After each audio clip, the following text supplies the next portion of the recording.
I do have today some great guests that I would like to introduce today. There's a project going on, a phone intended for the blind, and I think this is going to be a real success.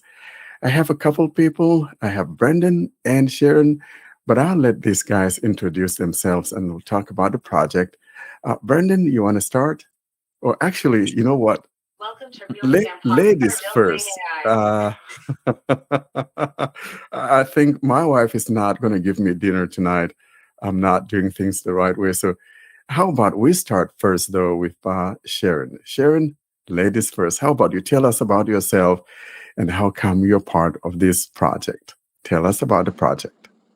Well, thank you so much, Warren, for having us today. This is really exciting that we get to talk about Real Sam and what it's going to bring to the market. First of all, my name's Sharon Giovinazzo, and I'm the president and CEO of World Services for the Blind, located in Little Rock, Arkansas, in the good old United States. And we've partnered with Real Sam and with Brendin specifically in order to deliver their product to clients that don't necessarily, or people who don't necessarily want everything that a smartphone has to offer. And we are so excited about this project. So thanks for having us. And I'm going to turn it over to the man who's in charge there. Thank you so much, Sharon. Brendan, the lady now allows you to talk. Thank you. Thanks, Sharon. So my name's Brendin Lewis. I'm the president of RealSam Inc. in the US, part of the Real Thing AI group. We're we have an Australian head office. That's why I have an Australian accent, although I live in Washington, DC. The company, its origins are a bit misty with the company was formed and there was some work done in the area of artificial intelligence, specifically what we call conversational AI. So that's using computers to understand what people want, do it for them, and communicate back to them using speech. And so the company had developed some technology that they were saying, this is really interesting what we can do. What shall we use this for? And the good friend of the company at the time was the Disabilities Commissioner in Australia, a chap called Graham Innes, and Graham was blind. And he said to us, look, I've got this problem that I want to be able to read newspapers and I can't. No, certainly I can listen to the radio, but when I want to listen to a newspaper, by the time I actually get the news transcribed into a talking newspaper, it may be a week later, and that's a problem for me. So we quickly knocked up a solution for him where he could search for, just using his voice alone. He could search for a newspaper. He could navigate through different articles and sections, and he could have those read to him. And he was pretty happy about that. And we almost this was about 2014 that we first did this. Then we quickly extended it to books as well. So we had audio book libraries where people could do simple to complex searches for books. So when I say simple, it's like find books with title Harry Potter. Complex may be an iterative thing where you say find books by H.G. Wells, and the system will start to give you some answers, and then you may add on some other filters like and about Martians, and then it'll deliver the book to you, H.G. Wells' War of the World. So we were doing that. When we did this, the RNIB in the UK said, actually, weirdly enough, what you're currently doing is exactly what we whiteboarded our future product to look like, which they called RNIB in your pocket. So in about 2017, we made a decision to expand into the UK and launch what the product was then called was RNIB in your pocket. Although fairly soon we modified its name to RealSam Pocket, because it was a device that was in your pocket and did a lot of things. And we expanded that quite substantially. So we started off with effectively a voice-operated media player that you could listen to a variety of newspapers and get books from a variety of audio libraries for visually impaired people. We expanded it out to podcasts and radio. Then we added, because we're using a mobile phone, we then added mobile phone features so people could call using their voice, send messages, read messages, add contacts to their device. And finally, we started to add a whole lot of features to support people's independence. So information sources like where am I, to be able to get a street address and what's around me, times in different locations, weather forecasts. We added what we call smart reminders, so not only giving you a reminder at a certain time, but telling you what the reminder's for. We added navigation tools, a point-to-point navigation tool for people wandering around, in the country or in parks or something like that. So it gave, as the crow fly, navigation. So if there was a certain spot in the park that you liked, you could be guided to that seat or something like that. And finally, we started to add some tools to support people in the visual area. So we added on the Be My Eyes software so that we run that on our device. And I'm not sure if you're aware of Be My Eyes or not. We added on, we now have on board a video magnifier that allows people to zoom in, move about, and change color schemes. But we also have in fact, we've only just included this for the launch in the US. We've now added on an OCR facilities so that you can point the device at something and have it read out what's on the screen as well. And all this is controlled by people's voice. And I've actually been in the US for a couple of years now, because we've been working with a government agency to develop some prototypes and different devices using our voice technology. But we've now made the decision that we're about to launch our retail product, which we've had for some years in the UK. We're now about to launch that in the US in the next fortnight, and that's our RealSam Pocket product. So it's a voice operated phone with a whole lot of useful digital assistants and a media player on board. So we're pretty excited about it, Warren. Fantastic. Thank you so much. Now, you've given us a nice history here, Brendin, and I think my next question probably goes to Sharon, but we'll be coming back to you again, Brendin, most especially now that you guys are about doing a US launch, which is important. Sharon, what excites you about this project?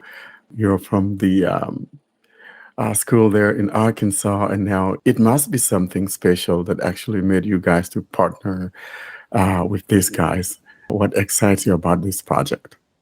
Well, Warren, what excites me about this project most is the fact that it's bridging a gap.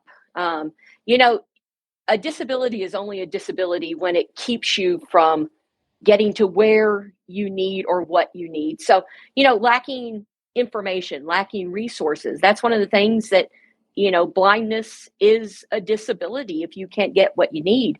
And, not everybody needs all the features. I mean, we're not saying anything bad about, all the other smartphone manufacturers out there and smartphone platforms.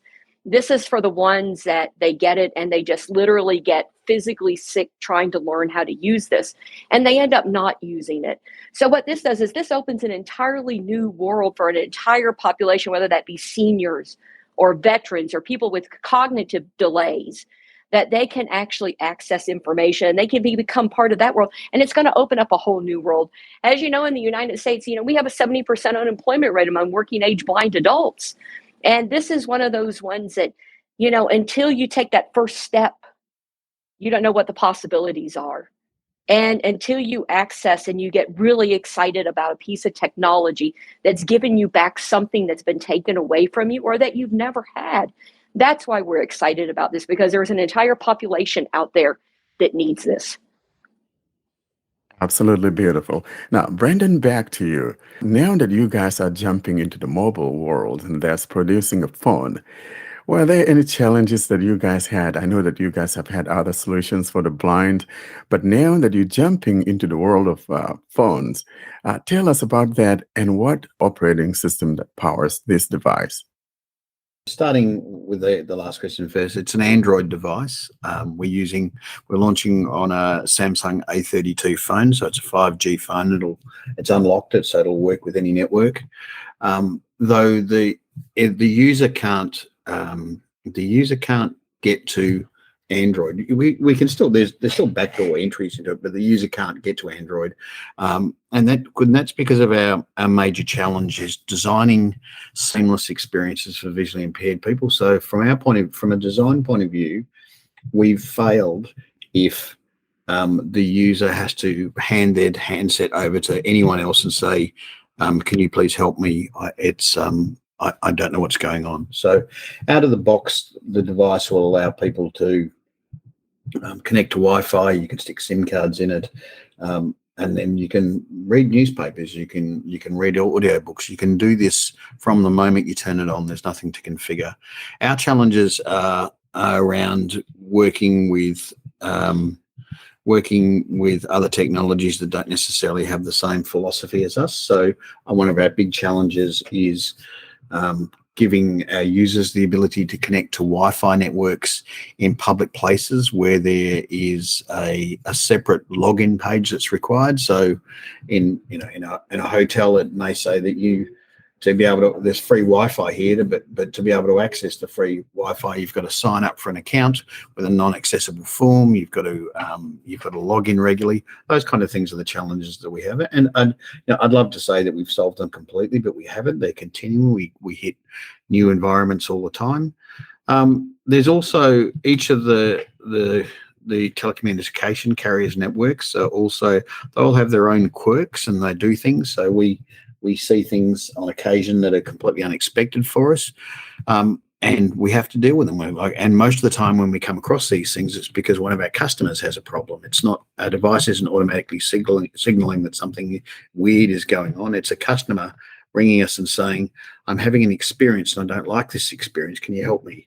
Now, an example of that is a customer may have something like an AT&T SIM card in their device, and they see a Wi-Fi network that says AT&T, so they connect to it, and it allows them to do that. But because maybe they're not signed up for that service, then it ends up blocking their ability to use their device effectively, and we have to fix that for them. And so each of those scenarios we need to deal with and make sure that we cope with whatever quirks are put in front of us from each of the telecommunications networks. And there's that, and there's also each time Android updates, we find new things happen. The way that we use the devices, the information that we get off them may change. Google may decide that they don't want to allow us to know allow apps to know certain information on a device anymore. So the support challenge is, it's not a case of we build something and we get to leave it on the table, which we're constantly fixing and refining and improving. But I suppose one of the nice things about our model is that because we do over-the-air updates, all our users benefit from everything we do. So every time we put together a batch of fixes on a monthly basis, and we roll that out to everyone. So they're kind of the device and some of the challenges that we overcome, Warren. Great. Now, knowing that it runs on Android, would it have access? Because I know I'm a blind person and I use other third-party apps, most especially communication-wise, because the world we now live in, we depend a lot on all these communication tools, things like Telegram or WhatsApp and all of that. Would someone using the RealSam, by the way, we're going to be asking you as to how you came about the name RealSam. Was it named after you or after a friend, or or just something that came up, just randomly? But would I be able to have access to the Play Store? For instance, I want to install Telegram or use Google Duo to be able to connect with my friends. So the answer to that is easy, and simultaneously it's complex as well. The easy answer is, at this moment in time, the answer is no. However, right now on one of my devices, and just to give perspective, I'm surrounded by about 17 mobile phones at the moment of different types and versions, different software on them.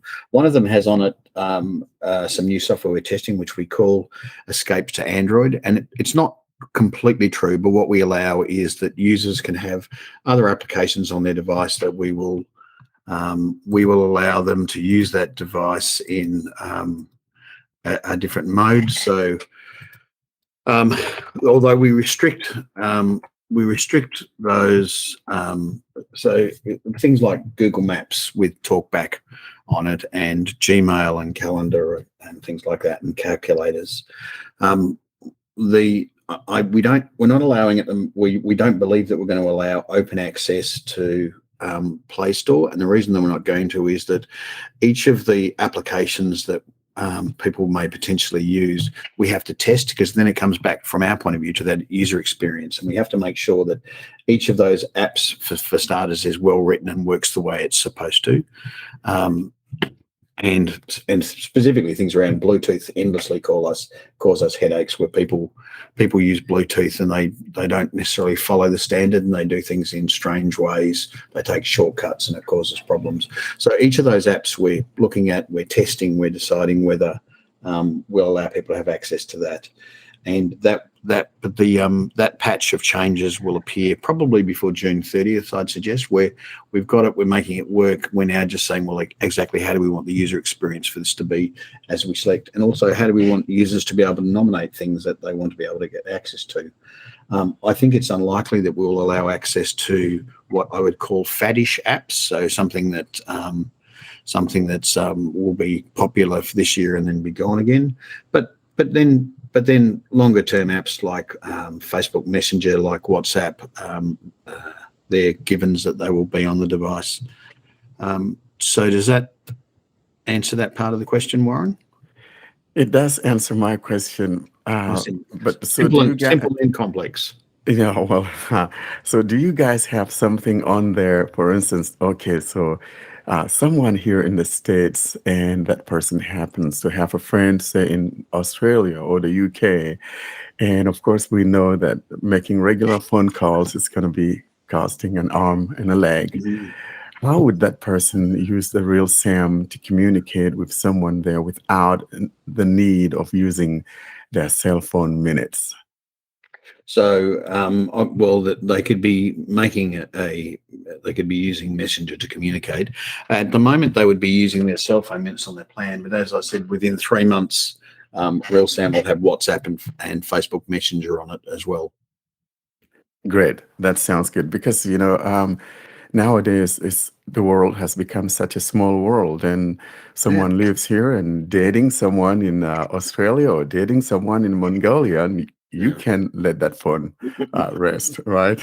Yeah. So from our point of view, and so these are the things that we're talking about. How do we think that people want to engage in the device? So, do I just want to be able to say to RealSam WhatsApp, and it'll start WhatsApp, and then I'm in talkback mode, or do I want to be able to give it further commands? So, do I want to say, call my grandmother via WhatsApp, or do I want to say WhatsApp grandmother? We need to test those and see how we'll do the voice integration side of it before the app starts to run. Warren, you also asked me earlier, where did the name RealSam come from? The word real has been in place since the beginning because our conversational AI engine has what's called natural language understanding.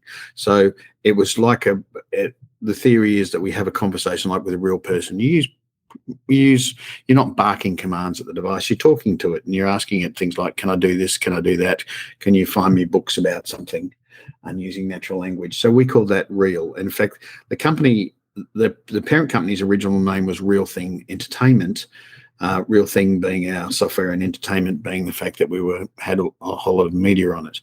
We then we decided that we want to emphasize the artificial intelligence, so we changed the group of companies' name to Real Thing AI. The particular product suite for visually impaired people, and that's the only product suite that we have, we called RealSam. So it was real for as a reference to our technology, and SAM was shorthand for simple, accessible media. And because that's where we came from, we said that to get to media, it's designed with accessibility in mind, and it's designed with simplicity in mind.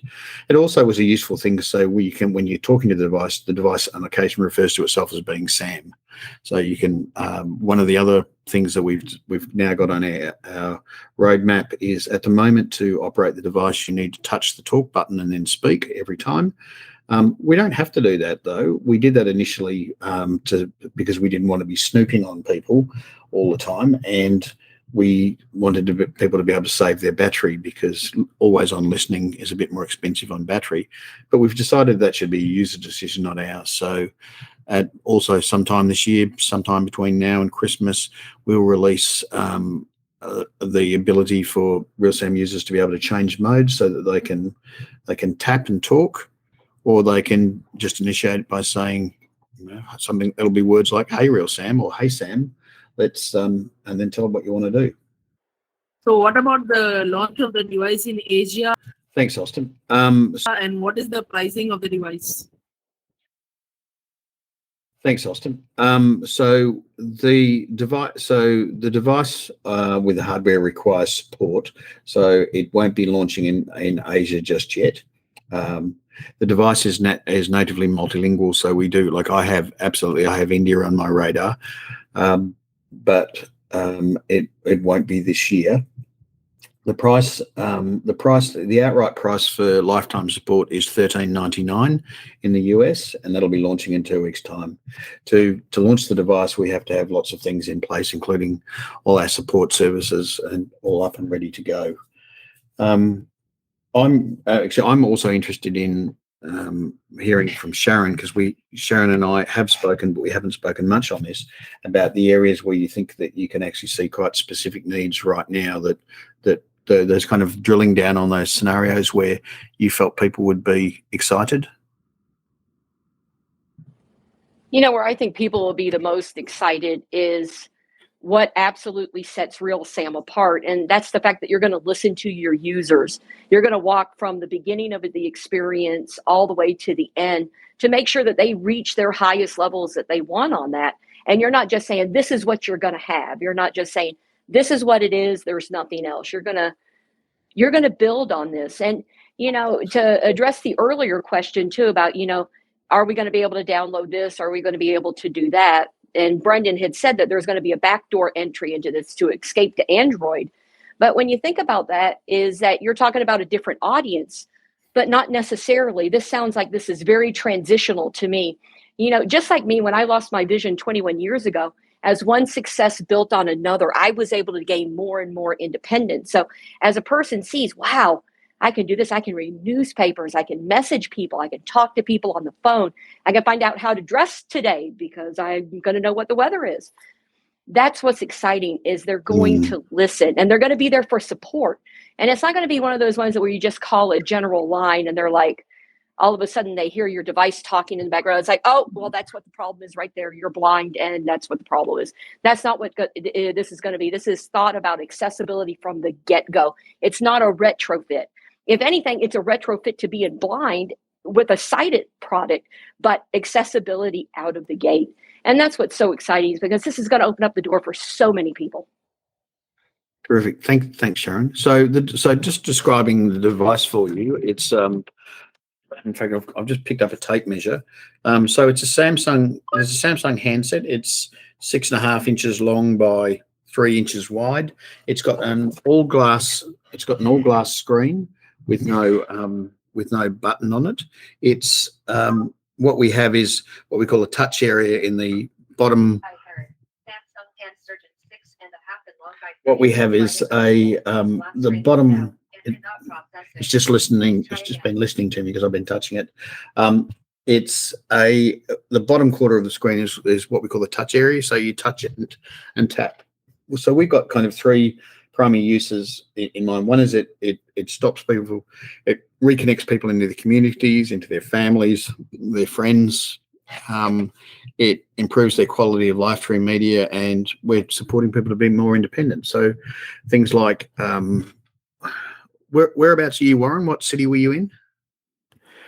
I live in a little town called Maxie here in the state of Washington, which is more like central Washington. Okay. So I can ask the device something like, what is the time in Washington State? The time is 33 minutes past 9 a.m. on Saturday, March 26th, 2022, at Washington, United States. So it's figured that out and tells me what to do. I can say, what is the weather in Washington State? Sure. Getting the coordinates for Washington State. Please wait. The weather as of 0 minutes ago in Washington, United States, is 6 clouds. Today's minimum was 6 and maximum was 7. The forecast for today is overcast, clouds, minimum 4, maximum 13. So I should say that one of the configurations we have is my device is talking to me in Celsius, not imperial measurements, because that's the way I prefer it, because it was the way I grew up. So that's what's happening. I talk to the device, it talks back, and that's a kind of a single interaction. I could say I can change that voice if I don't like it. I can say change voice. You can use one of the following voices. Hello, I am voice number 1. Hello, I'm voice number 2. Hello, I am voice number 3. Hello, I am voice number 4. Hello. Number 5. Okay, I will use this voice from now on. Okay. So these are kind of single interaction things. I can do something more complex. I can say find books by Peter F. Hamilton. Listing books by Peter F. Hamilton in the Reddit source. First 5 of hundreds. 1. The Secret Throne by Peter F. Hamilton. Find books by Harry Potter. Select a book by Harry Potter in the Reddit source. First 5 of 92. 1. Olivia Kidney by Ellen Potter. 2. Patient H69. The Story of My Second Sight by Vanessa Potter. 3. Number 2. You selected Patient H69. The Story of My Second Sight. Say, play, or go back. Play. Reading Patient H69. The Story of My Second Sight. Starting Patient H69. The Story of My Second Sight. Please wait. Patient H69. The Story of My Second Sight by Vanessa Potter. So that's a kind of example of interacting with the device and finding a book and streaming it instantly, which is nice that there's no waiting for cartridges to turn up in the mail. And if you don't like it, you can kill it and move on to the next thing. You can make phone call. I don't know if I've got any contacts saved on this device, but you can make, I can add a contact. Add contact Brendin. Please say the number for the contact or say go back. 202394. Contact saved. Contact name. Brendin. Number. 202394. You can call, text, change name or number, delete, or say finish to continue. So later on, I decide I want to call myself on my other phone. Call Brendin. Calling Brendin. Press power to cancel or talk to toggle speaker mode. I can't do that on my phone. Right, so there's me calling myself. I'll just try to kill all of that off. So Returning to contact name. Brendin. Number. 202394. Thank you. One of the other things is how it's different from things like Siri or the smart speaker products is they're all what are called single threaded. So they do one thing at a time. So if you stop what you're doing and do something else, you're now on a new track. You're doing a new thing. With the RealSam device, for instance, if you're doing something like you're searching for a book and you get a phone call, that interrupts you searching for a book. But as soon as you finish the phone call, because we're what's called multi-threaded, you then go back to what you were doing. In fact, you can nest nest almost an infinite number of levels of things that you were doing that you can go back to until you decide to cancel it. So in the case just there, I set up a contact for myself. I then rang me, and when I finished with the phone call to myself, the device determined, well, it still hadn't completed the contact setup dialogue. So again, it gave it to me. And it's saying to me, what do you want to do? Do you want to call this guy? Do you want to edit the number? Do you want to do something different? That's one way of calling contacts. And of course, you can list contacts. You can list your recent calls, all of those kind of things. So there's lots and lots of nuance and sub features that you would expect as well.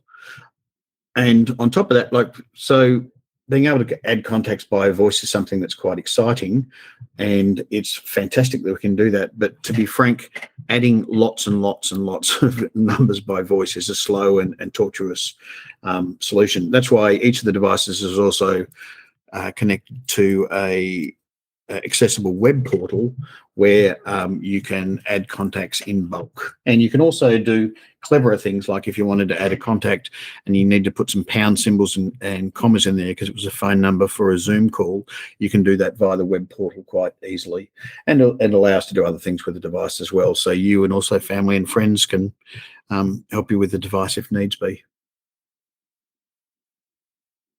Thank you so much, Brandon. You guys have been so kind, staying with us all this time. Now, I got a couple more, and then, if you guys don't mind. Now, I noticed that once you asked it for a book by Harry Potter or a book about Harry Potter, you can tell I don't read Harry Potter. Now, it says, number one, number two, and all of that. Now, when you choose the book, do you have to touch the screen and say, choose number five, or do you just say number five without the need of touching the screen? Thanks, Warren. Each time I spoke to it in this particular scenario, I'm touching the screen because it only listens to me when I touch the screen. And as I think I mentioned before, we do that because it certainly saves on battery, but it also gives people confidence that the voice operated devices are notorious for snooping on people. And for us, it's absolutely explicit. It doesn't listen to you unless you tap the screen. So even if you're just saying number one, you still need to tap the screen first. Perfect. I think that really helps. My last question has to do with the pricing. Earlier, you said it's $13.99, so I'm understanding that as $1,399.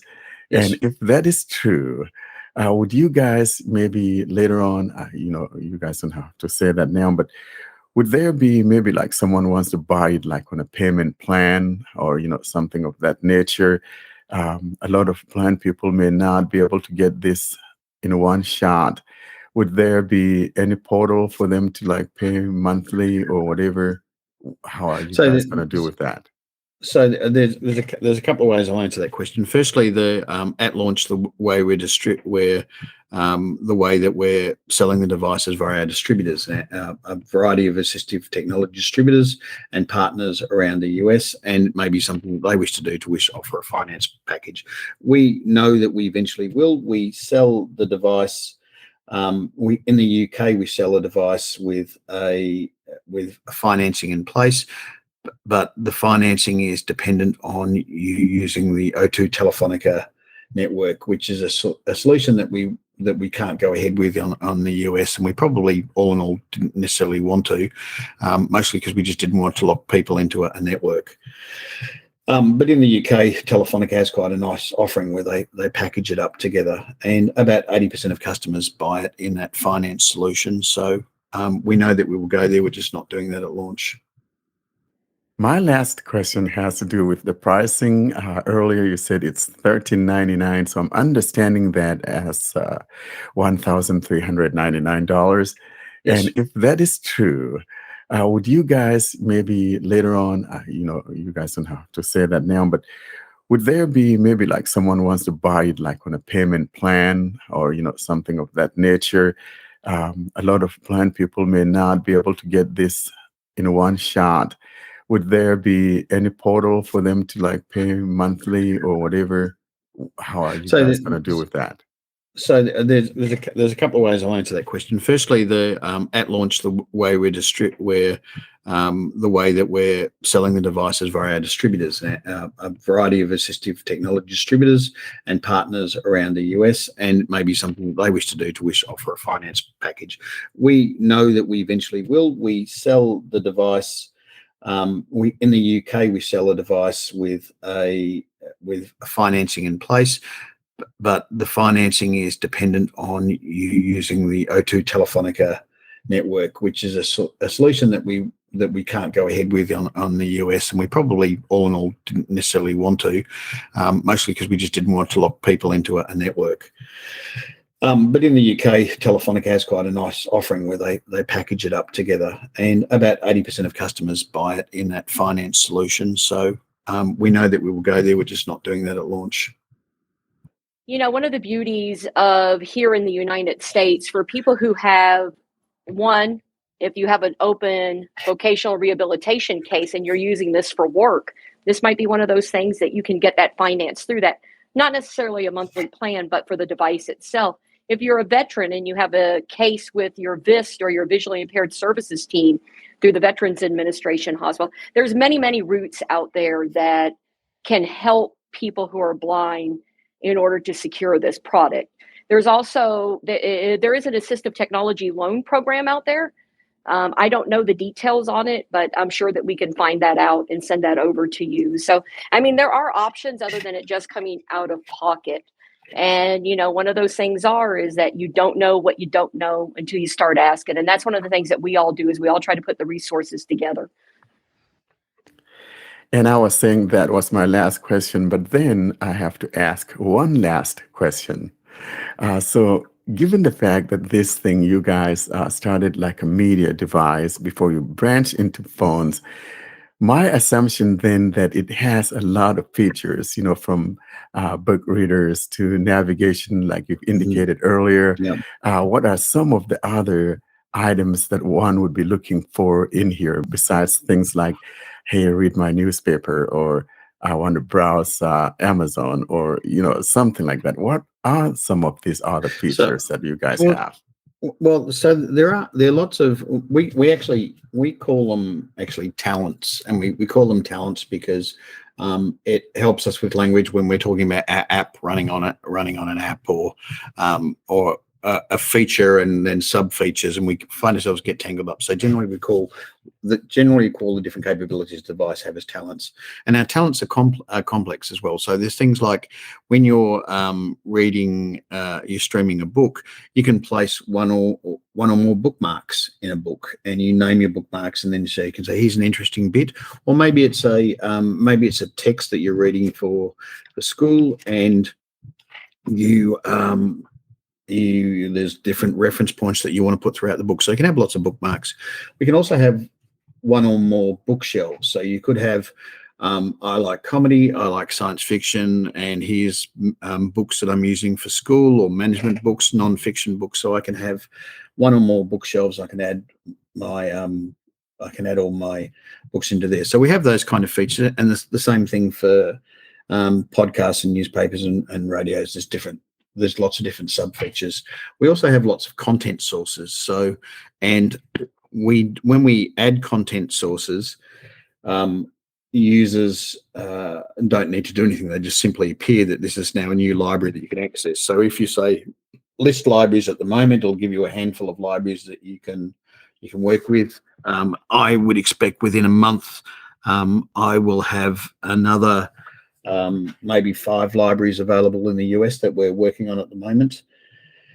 In fact, I'm working on a package with for libraries in a whole lot of different languages as well, which is we've got some licensing considerations we have to take into place. For instance, if you wanted to listen to books in Italian, then we'd have to determine what the licensing arrangements were. Was that library that was providing the Italian books providing it to Americans on American soil? If you're American overseas, if you're someone from overseas on American soil, there's many headaches that we need to deal with the commercial side.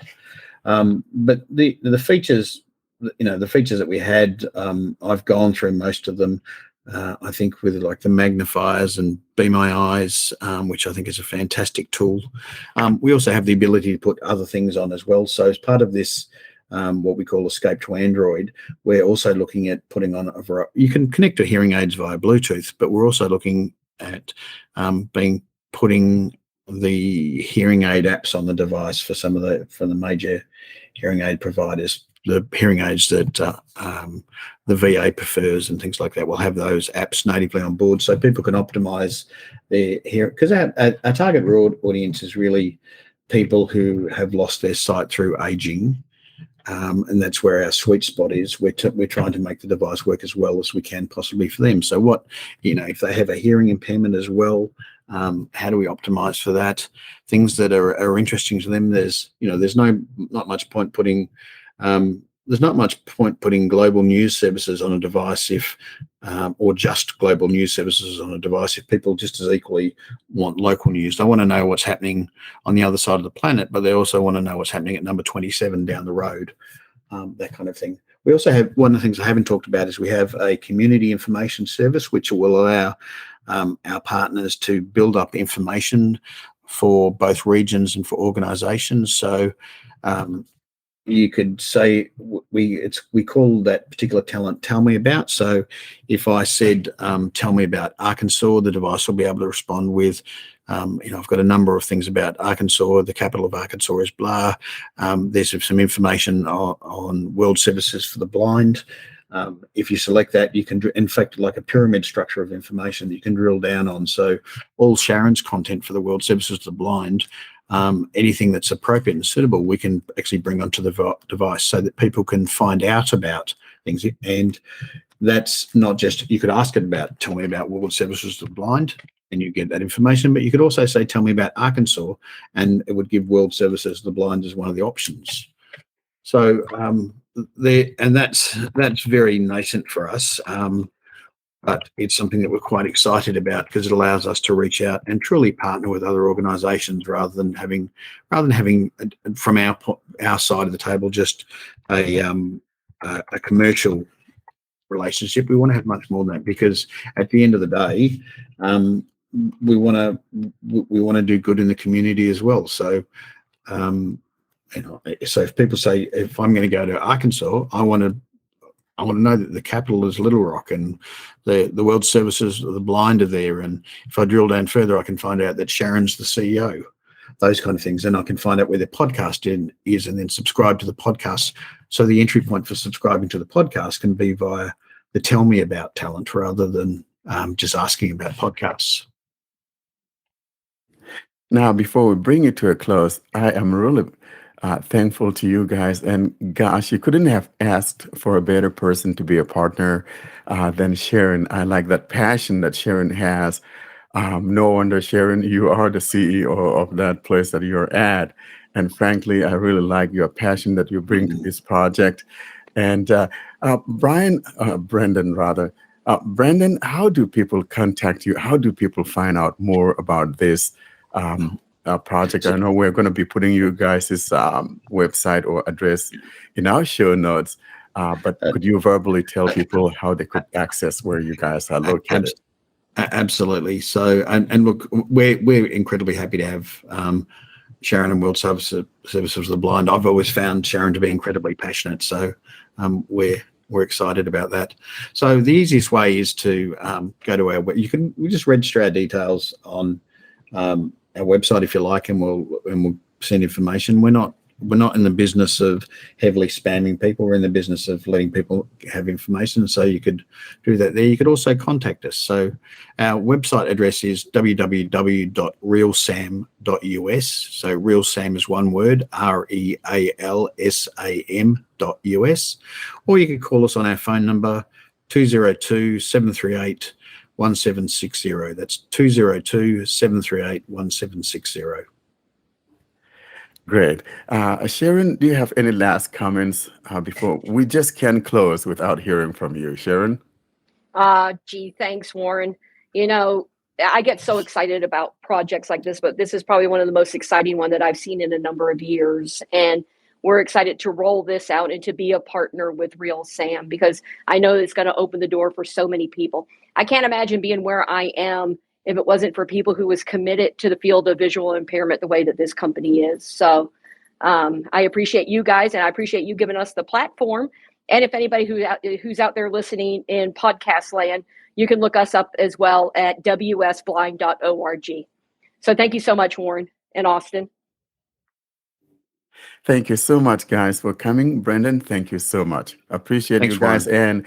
And when you guys launch this, should we want you guys to come back? Would you be willing to come back again? Because sometimes it needs a follow-up. A great product needs a follow-up. Well, absolutely, but only as long as Sharon can be there as well, so she can be my sounding board and say, no, I don't like the sound of that, Brendin, or actually that's something that really excites us, because I think she has a great perspective on, she has a perspective on the community that I can simply never have. Well, that's because I'm a part of that community. But I think by honorary measure, so are you, Brendan. So I appreciate you, and I appreciate you letting us be your partner. Thank you, Sharon. Of course. And So thanks, you got a thanks, Warren. woman behind you got a woman there behind you, Brendan. You can't go wrong. Thank you Absolutely. so much, Sharon. Really appreciate you. Thanks, Thank you, guys. guys. Thanks, Right, guys. Sure. bye-bye. Bye. God bless. Bye. Thank you.